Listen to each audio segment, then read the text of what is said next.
Good morning. So our passage this morning is Matthew chapter 27 to 28. So this passage highlights to us the suffering that Jesus experienced leading up to the crucifixion and including the crucifixion itself.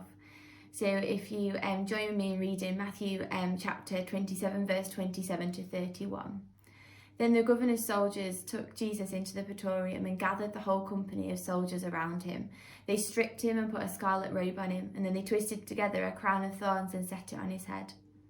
They put a staff in his right hand. They then knelt in front of him and mocked him. "Hail, King of the Jews," they said.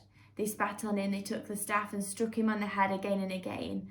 And after they'd mocked him, they took off the robe and put his own clothes on. They led him away to be crucified.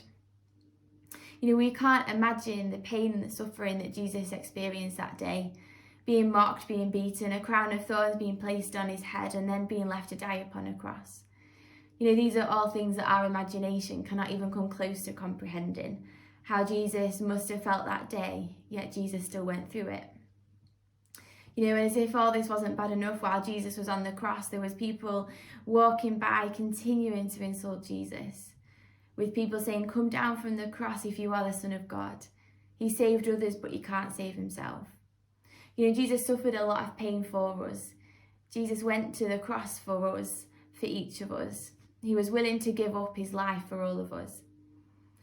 We then read on into Matthew chapter 28 and read of the empty tomb, Jesus no longer being there as he'd been raised from the dead. It's so clear in these two chapters that Jesus suffered a lot. However, he suffered a lot for us, that God could have saved him and God could have brought him down from the cross and prevented him from dying, preventing him from going through the suffering that he did, but he didn't. So why was this? Jesus so freely took our place, took our punishment for our wrongdoing. He dealt with it on the cross so that we could be forgiven, and the punishment for our sin had already been dealt with. The cross demonstrates to us the pure love that God has for us, sacrificing his only Son. Jesus is a king that conquered death, conquering it for us and to save us.